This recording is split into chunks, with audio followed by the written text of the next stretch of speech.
They burned his barn and took his wife, so he buried their legacies. He wasn't the kind to fight back fast, just the kind who waits. And when he strikes, the dirt remembers. Subscribe to Quiet Rancher Stories and hit that like button so this story can reach more folks who still believe in justice, the old kind. The air still tasted like ash. Hours later, Matthew Lang walked through the ruins of his barn, the ground crunchy.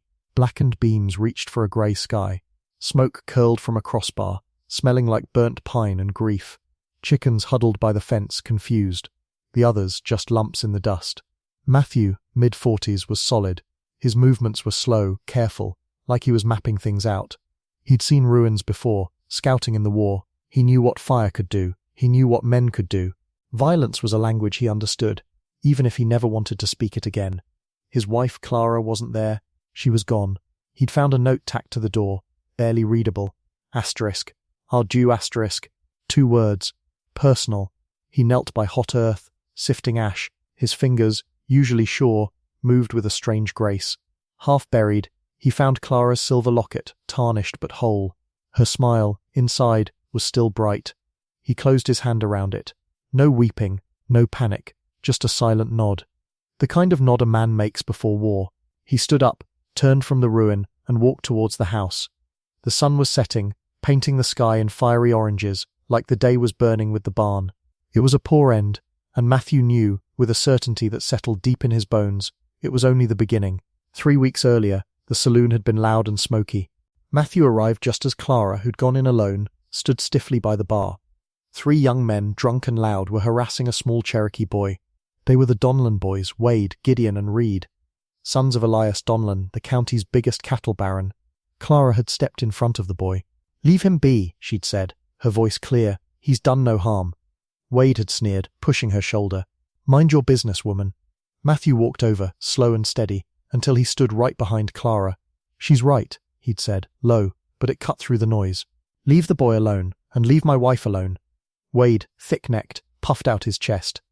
"Matthew Lang, didn't see you come in, old man." "You weren't looking," Matthew replied, his gaze unwavering. He didn't shout. He just stood there, tall and quiet. That was worse. He stripped them of their power. They were used to people backing down. Matthew didn't. They stared, red-faced, then muttered curses and stomped out, quietly, too quietly. Matthew remembered thinking that was the worst part. Men like that, when embarrassed, don't forget. They wait. Clara had leaned back against him. "Thank you," she'd whispered. He just nodded, his eyes on the swinging doors. He'd felt it then, a cold prickle. This wouldn't be the end. He knew it. The sheriff's office smelled of stale coffee. Matthew walked in, Clara's locket heavy in his pocket.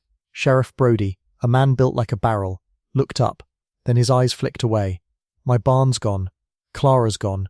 You know who did it." Matthew didn't waste words. Brody cleared his throat. "Can't prove a thing, Matthew. Fire takes to dry wood." He fiddled with a pen, avoiding Matthew's gaze.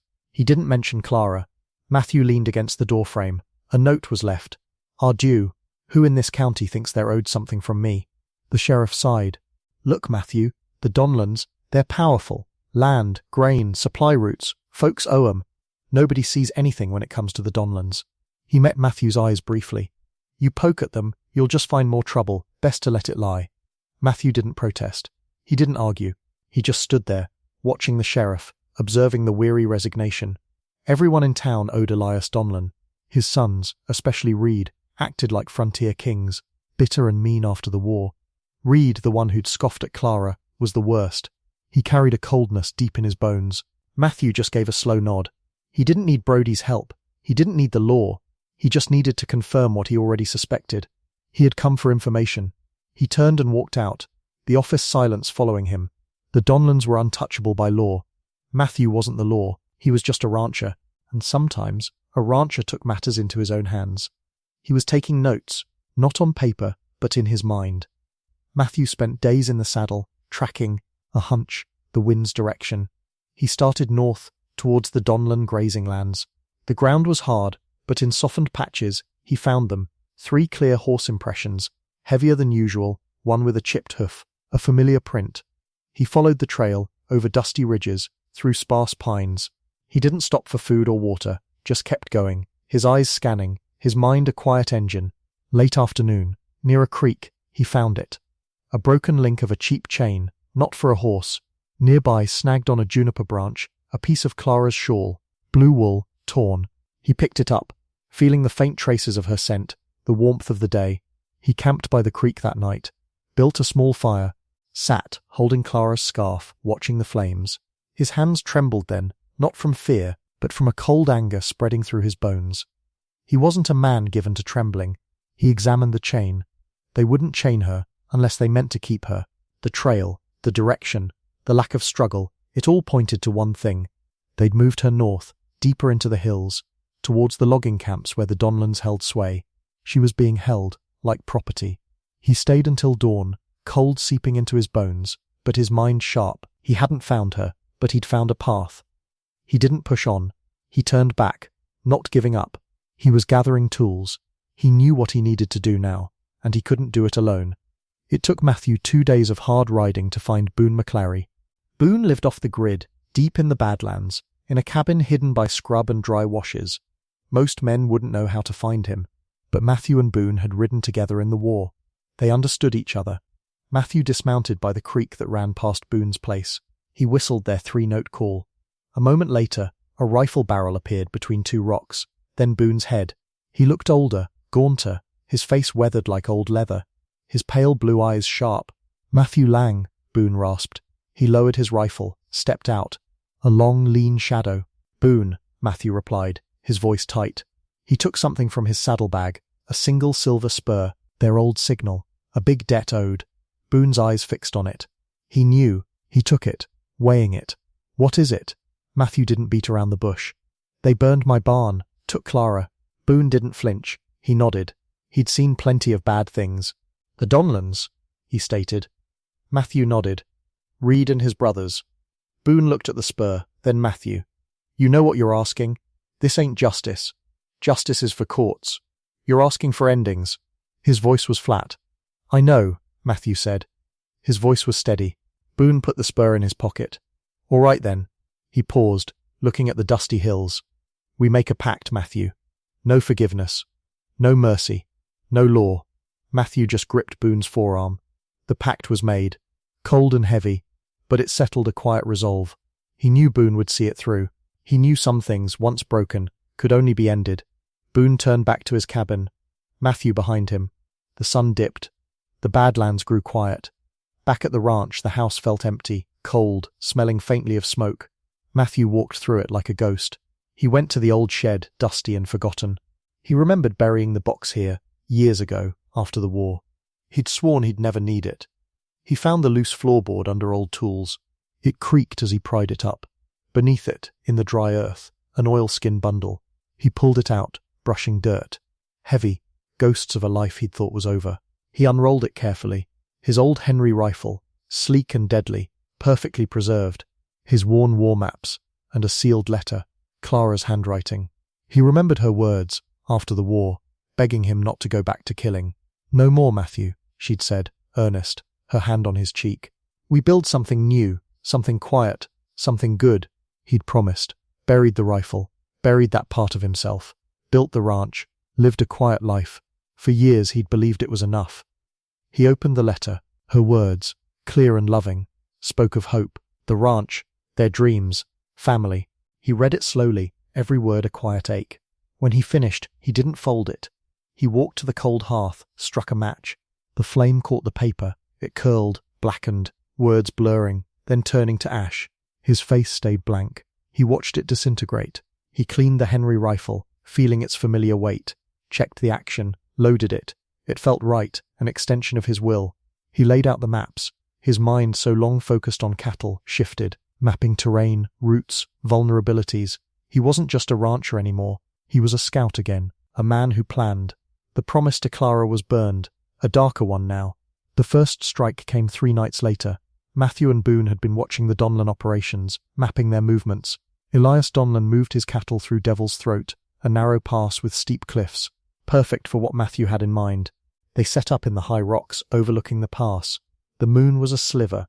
Below the Donlan convoy, a dozen drovers, 500 head of prime beef. Matthew raised the Henry. Boone sighted his sharps. They didn't aim for the men, not yet. The point was a message. Matthew fired first, A clean shot whistling past the led drover, kicking dust by the led steer. The animal bellowed. Boone followed, sending rocks tumbling from the cliff. Panic flared.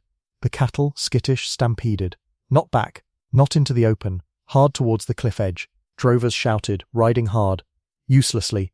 The cattle plunged over, a thunderous roar, then sickening thuds, cries. They killed no one, just ruin. When the sounds died, Matthew and Boone descended. Matthew found a weathered fence post. He pulled an old boot from his saddlebag, nailed it to the post. From his pocket, Clara's locket. He hung it from the heel, letting it swing. The message, asterisk. You started this. I don't forget. Word travelled fast. 500 head of cattle, gone, driven off a cliff. The Donlans were furious. Elias Donlan stormed the sheriff's office, bellowing. But there was nothing to see, just a boot and a locket. Rumours flew. Some said rivals, others a curse. Everyone knew Matthew Lang had a barn that burned. The Donlan sons grew more reckless, itching for a fight. They didn't understand Matthew's quiet violence. They thought it weakness. They were wrong. The town's silence was a thin skin over growing tension. Matthew had just ripped a hole in it. Boone was a master at finding things that didn't want to be found. 2 weeks after the cattle incident, he rode out alone, following Gideon Donlan's supply route. Gideon, the youngest, was the most careless. He liked to boast. Boone ambushed him near a dry riverbed. Gideon didn't see him coming. A lasso snaked out, pulled him from his saddle. He hit the dust hard. Boone was on him, silent. He tied Gideon's hands, gagged him, threw him over his own horse. No words. They rode Gideon to a hidden cave Matthew had scouted. Cold, damp, smelling of earth. Matthew was waiting. He watched Boone drag Gideon in, dumping him on the dirt. Gideon's eyes were wide with terror above the gag. Matthew's face was blank. He knelt, picking up a sharp rock shard. Boone stood by the entrance. Matthew took off the gag. "Where is she?" he asked, low, almost a whisper. Gideon blustered. "I don't know. My father will kill you." Matthew picked up a twig, started drawing a straight line in the dirt. He didn't react. He just kept drawing, calm, chilling. He pressed the sharp rock gently against Gideon's arm. Not cutting, just digging in, slowly. Gideon's bravado broke. He whimpered, then pleaded. "Please. She's at Old Man Pritchard's, the farmhouse outside the timber camp. They're just holding her." Matthew stopped, looked at Gideon, a long, steady gaze. He didn't ask another question, didn't say a word. He stood up, picked up a larger rock, and brought it down quickly. A dull thud, then silence. Gideon's eyes stared blankly. Matthew dragged the body outside, found a shallow grave on the western slope, and buried him. No prayer, no eulogy, just earth. He walked back to the cave. Boone was still at the entrance. "Ready?" Boone asked. Matthew nodded. The first sun was gone. Matthew had done it without a visible emotion. They rode through the night. A quiet, relentless march, Boone guiding them. By dawn, they overlooked Pritchard's farmhouse, a ramshackle place near the timber camp. Smoke curled from the chimney. A lantern glowed inside. 2 guards, Boone whispered, peering through his spyglass. One by the door, another by the side window. Matthew nodded. He'd left the Henry rifle with Boone. He preferred his peacemaker and a hunting knife for close work. He moved in low, using the fog and shadows. Matthew went for the front door. The guard was a big man, chewing tobacco. Matthew moved like a wraith. Before the man could grunt, Matthew was on him, his knife flashing, silencing him without a sound. He lowered the body gently. Inside, the house smelled of stale cooking. He found Clara in the living area, sitting in an armchair, bruised, a dark mark on her cheek, but alive. Not chained, but guarded. She looked up, her eyes wide, then her face went blank. A guard, a Donlan cousin, sat opposite her, cleaning a pistol. Before the guard could react, Matthew fired. One shot, clean, through the man's head. The sound exploded. At the same time, a gunshot echoed outside. Boone's shot, then a grunt. Matthew rushed to Clara. "Are you hurt?" he asked, rough. She shook her head, her gaze on the dead man. "No, just tired." She looked at the pistol, picked it up. Another Donlan man burst in, shotgun raised. Matthew spun, his peacemaker blazing. The man went down, screaming, clutching his stomach. Clara, her eyes cold, didn't hesitate. She stepped forward, aimed the pistol at the fallen man's leg. She fired. Not to kill, but to mark. He howled. "That's for my barn," she said, her voice flat. A new voice. Boone limped in, holding his side, blood seeping through. "Got hit." Nothing bad. Matthew looked at Clara. Something had hardened inside her. We burn it, he said. They dragged the bodies outside, but didn't bury them. Threw them back into the house. Doused it with lamp oil, lit it. Flames consumed the farmhouse, smoke billowing. They left no bodies, just ashes, just like his barn. Matthew, looking at Clara's face, knew something had ended, and something dangerous had begun. News travelled fast. Matthew and Clara rode hard to a hidden cabin in the hills, a place Boone used. They stayed, patching Boone's wound, waiting. They knew what was coming. 2 days after the farmhouse burned, the first coffin arrived in town. A plain pine box, on a wagon, driven directly to the Donlin estate. No name, just a single spur nailed to the lid, glinting. Gideon's spur. The next day, another wagon, another coffin, another spur. Wade's. The town watched in stunned silence as the 2 coffins were unloaded onto the Donlin porch. Elias Donlin, the patriarch, a bull of a man, stood on his porch, face purple with rage. He screamed at the sky. His 2 youngest sons, dead. One still missing. It was an insult. He shouted promises of blood, fire. His voice carried through the quiet streets, raw, primal. Clara and Matthew listened from the hills, the wind carrying echoes of Elias's rage. They didn't speak much. Clara's face was still. Matthew watched her. She wasn't running from fear. She was planning. The world knew Matthew Lang was a rancher. Now it knew he was a killer. The town, once beholden to the Donlins, began to shift. Whispers turned to murmurs. Elias thought they were running. He was wrong. They were just out of sight. They were not running from the storm. They were the storm.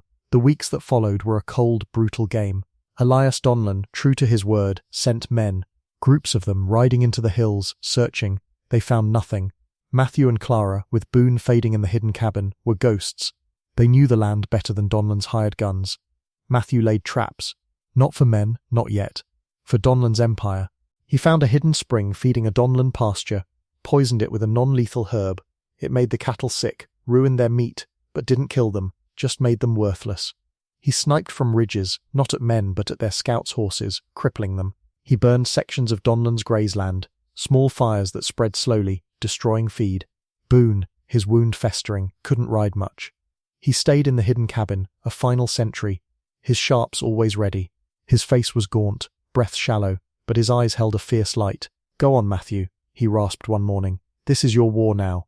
Elias Donlin's empire began to crack. Supply lines failed. His allies fell silent. The sheriff, who had so easily dismissed Matthew's pleas, started looking over his shoulder, his face pale. Matthew and Clara watched the cracks deepen. They were not just fighting men, they were fighting a system, and the system was slowly, surely breaking. Matthew knew this was only the beginning of the end for the Donlin name. Clara returned to town alone, in broad daylight. She hadn't ridden in weeks. Now she moved with purpose. The town square was quiet. People watching from windows, but no one stopped her. She wore a simple dress, her hair pulled back, no sign of the ordeal she'd been through, except perhaps in her eyes. They held a new, chilling clarity. She walked straight to the church, its doors open, welcoming the morning light. She didn't look left or right. The air was thick with unspoken questions. She walked down the aisle, the sound of her boots echoing in the quiet nave. At the altar she paused. She took a folded piece of paper from her pocket and laid it carefully on the worn wood beside the Bible. She didn't light a candle. She didn't kneel. She just placed the letter and turned. She walked out, just as quietly as she'd come in, and mounted her horse. She didn't look back. The town watched her go. A few brave souls ventured into the church. The letter, once found, was read aloud. It was short, written in Clara's clear hand. "This is not over revenge. This is over ownership. I am not yours. I never was." The words spread like wildfire. Women in town who had long suffered the Donlins' arrogance, their dismissals, their casual cruelties, began talking. Whispers of how the Donlins treated them, too. How their husbands were beholden. How their daughters felt unsafe. The letter was not a declaration of war, but a spark. It was a statement that went beyond Matthew's vengeance. It was a statement about freedom, about dignity. Whispers of rebellion began. The women had been silent for too long. Clara had shown them a way to speak without shouting. Only one Donlin son remained. Reed, the cruelest. He had disappeared after Gideon and Wade, a shadow haunting the edges of the county, consumed by a cold, desperate rage. He was the one who had pushed Clara in the saloon, who had scoffed. He was Elias's favourite, the one meant to inherit. He ambushed Clara near the creek. the same creek where Matthew had found her shawl. She was alone, riding back from a visit to the edge of town, leaving supplies for a needy family. Reed burst from the tree line, pistol drawn, his face a mask of twisted hatred. "Thought you could get away, did you, bitch?" he snarled. Matthew appeared then, not from the tree line but from the creek bed itself, a quiet ghost emerging from the water. It wasn't a rescue, it was a test. He stayed back, just enough to be seen, to let Reed know he was there, to let Clara know she wasn't alone, but that this was hers. Clara stood her ground. She didn't flinch. Her hand went to the pistol she now carried, the one she'd taken from the dead Donlan guard. Reed drew, his movements jerky with fury, but she was faster, a single shot, clean. Reed crumpled, hitting the dusty bank with a soft thud. He didn't scream, he didn't even make a sound. He just lay there, eyes wide, staring at the sky. Matthew walked over, his face still. He didn't check Reed's pulse, he didn't look at Clara. He just picked up the last Donlan son and carried him to a small rise overlooking the creek. He dug the grave himself, slow and methodical, just as he had Gideon's. He buried Reed facing west, towards the setting sun. The last one. The debt was paid. The Donlan estate burned in the night. This time no one tried to stop it. No neighbours called for the bucket brigade. No one mourned. The flames lit the distant hills, a grim, cleansing fire. By morning only chimneys stood, black fingers against the pale sky. Elias Donlan, the patriarch, died a week later. Some said it was stroke, others heartbreak, or simply the weight of watching his empire burn, his legacy vanish. No one knew for sure. No one cared to investigate. His power had been absolute, and now it was nothing. The Sheriff Brodie resigned soon after, said he was too old for the job, that the county had changed. A new marshal arrived a few weeks later, younger, with no debts owed to anyone. He asked questions, but there was little left to find. Clara and Matthew began to rebuild the barn, slowly, together. The work was hard, but it was honest. They didn't talk about what happened, not in words. They talked with their hands, with the rhythm of the hammer, the quiet scrape of saw on wood. The land, once under the Donlan's thumb, felt freer. New families started settling in the empty places. The county began to breathe again.